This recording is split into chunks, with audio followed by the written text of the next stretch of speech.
स्वागत है एक नए वीडियो में। और आज हम बात करेंगे भौतिक विज्ञान के चैप्टर इलेक्ट्रॉनिक्स एवं नैनो टेक्नोलॉजीज के जो बेसिक कॉन्सेप्ट है, जो कि इंपॉर्टेंट है आपके परीक्षा की दृष्टि से, आपकी परीक्षा में ज़्यादातर पूछे जाते हैं।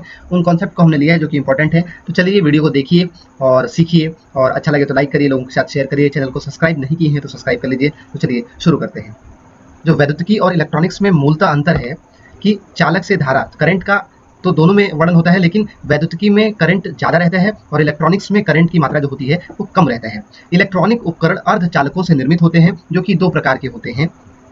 इलेक्ट्रॉनिक्स उपकरण जो होते हैं वो अर्धचालकों से निर्मित होते हैं, जो कि दो प्रकार के होते हैं, पी प्रकार के अर्धचालक तथा एन प्रकार के अर्धचालक।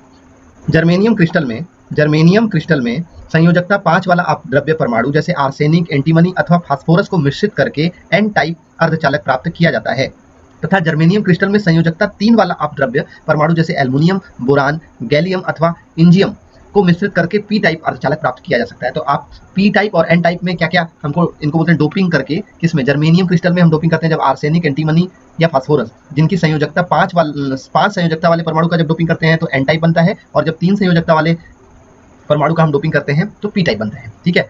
पी प्रकार तथा एन प्रकार के अर्धचालक को उपयुक्त रासायनिक विधि द्वारा मिलाकर डायोड का निर्माण किया जाता है।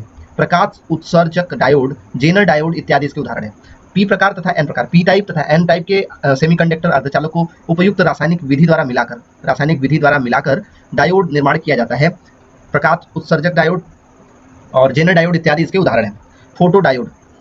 फोटोडायोड प्रकाश संसूचक की भांति व्यवहार करता है। फोटोडायोड प्रकाश संसूचक की भांति व्यवहार करता है। इसका उपयोग प्रकाश संचालित कुंजियों, कंप्यूटर, पंच कार्डों आदि को पढ़ने में किया जाता है।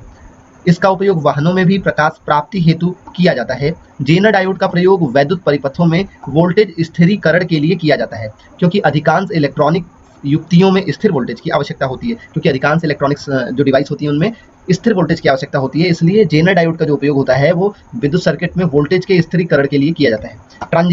ट्रांजिस्टर में 3 सिरे होते हैं, जिन्हें क्रमशः उत्सर्जक, आधार तथा संग्राहक कहते हैं। 3 सिरे होते हैं, उत्सर्जक, आधार तथा संग्राहक कहते हैं। इलेक्ट्रॉनिक्स परिपथ में इसका उपयोग प्रवर्धक, एम्पलीफायर या ऑसिलेटर, दोलक आदि के रूप में किया जाता है। जो ट्रांजिस्टर है उसका उपयोग एम्पलीफायर या ऑसिलेटर के रूप में किया जाता है। एकीकृत परिपथ आईसी एक ऐसा इलेक्ट्रॉनिक्स परिपथ है। आईसी एक ऐसा इलेक्ट्रॉनिक परिपथ होता है जिसमें एक अत्यंत छोटे अर्धचालक के टुकड़े पर सभी आवश्यक घटक निर्मित किए जाते हैं। अनेक ट्रांजिस्टरों को मिलाकर एकीकृत परिपथ आईसी का निर्माण किया जाता है। टीवी, रेडियो इत्यादि में इसके उपयोग सर्वज्ञात है। टीवी, डीवीडी तथा अन्य इलेक्ट्रॉनिक उपकरणों को दूर बैठकर संचालित रिमोट कंट्रोल से किया जाता है। रिमोट संकेतक को अवरक्त किरणों में बदलकर उपकरण को प्रेषित करता है। इन्वर्टर एक ऐसी इलेक्ट्रॉनिक्स युक्ति है जो कि दिष्ट धारा, डीसी करंट को प्रत्यावर्ती धारा, एसी करंट में बदलकर आवश्यक उपकरणों को निरंतर विद्युत आपूर्ति बनाए रखती है। डिजिटल संकेतों में केवल 2 स्तर होते हैं, 0 तथा 1, जो 0 तथा 1 से निरूपित किए जा सकते हैं। इलेक्ट्रॉनिक स्विच एक डिजिटल युक्ति है जिसमें केवल 2 अवस्थाएं ऑन और ऑफ होती है। भारत में इलेक्ट्रॉनिक्स के उपयोग का श्रेय डॉक्टर होमी जहांगीर भाभा तथा विक्रम साराभाई को जाता है।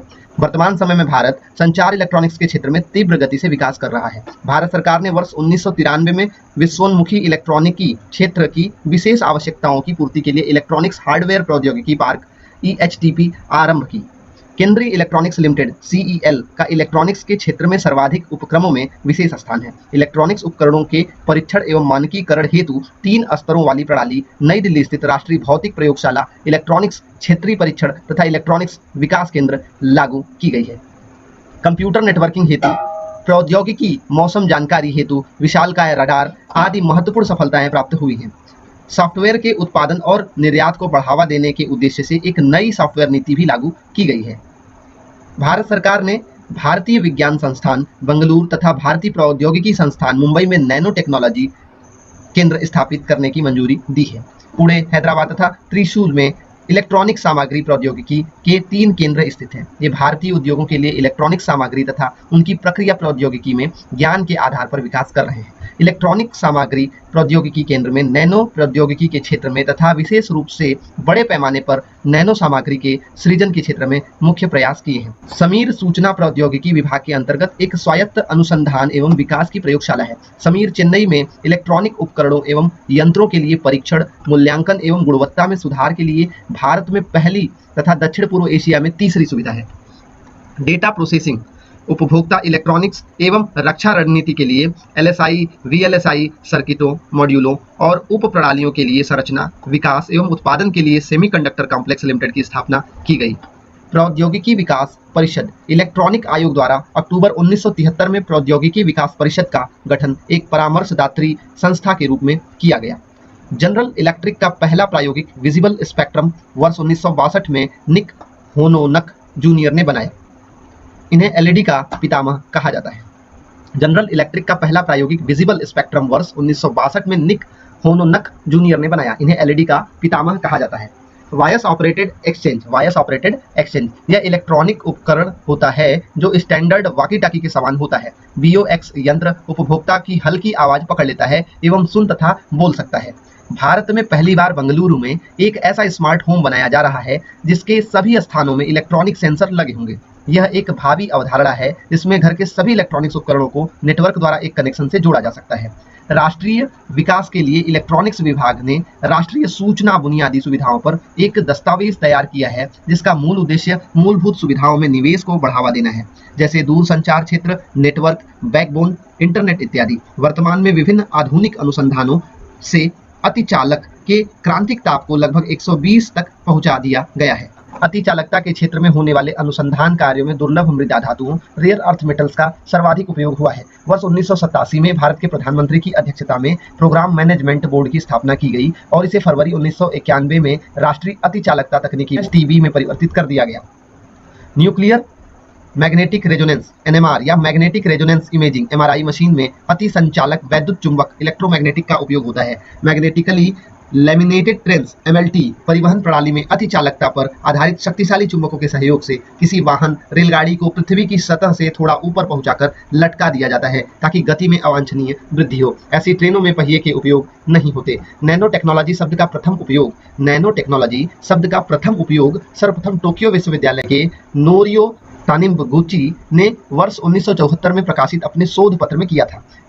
लेकिन इसका श्रेय अमेरिका के नैनोटेक संस्थान के संस्थापक निर्देशक के एरिक ड्रेक्सलर को जाता है। इन्होंने वर्ष 1986 में engine of creation the coming nano technology को प्रकाशित किया।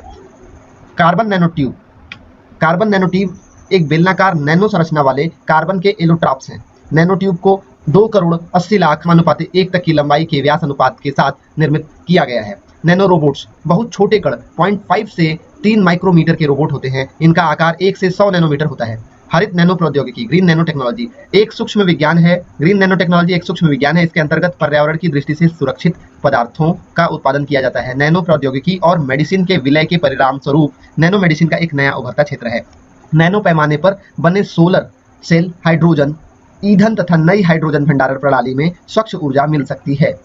विश्व स्तर पर नैनो प्रौद्योगिकी के विकास तथा विकासशील देशों की आवश्यकताओं को पूरा करने के लिए नैनो प्रौद्योगिकी का प्रयोग भारत में किया गया है। कृषि, स्वास्थ्य एवं ऊर्जा आदि के क्षेत्रों में नैनो प्रौद्योगिकी से भरोसेमंद सहायता पाई जा सकती है। वहीं इससे संभावित खतरे ग्रे गू हो सकते हैं जो मानव शरीर की प्रतिरोधक क्षमता घटाने के साथ साथ श्वसन तंत्र को भी भारी नुकसान पहुंचा सकते हैं। बम बनाने में नैनो प्रौद्योगिकी की महत्ता एक पर्यावरणीय समस्या हो सकती है। योजना आयोग ने अपने अध्ययन में राष्ट्रीय कृषि अनुसंधान प्रणाली के अंतर्गत एक राष्ट्रीय नैनो प्रौद्योगिकी कृषि संस्थान NINA की स्थापित किया है। तो ये इंपॉर्टेंट है इलेक्ट्रॉनिक्स एवं नैनो टेक्नोलॉजी का चैप्टर फिजिक्स से, जो कि जनरल साइंस में पूछा जाता है। वीडियो अच्छा लगा हो तो लाइक करिएगा। बड़ी मेहनत से ये फैक्ट्स, ये टॉपिक हमने आपके लिए कलेक्ट किया। अच्छा लगा तो लाइक करिए, हमारे चैनल को सब्सक्राइब करिए। मिलते हैं अगले वीडियोस में। जय हिंद, जय भारत, वंदे मातरम।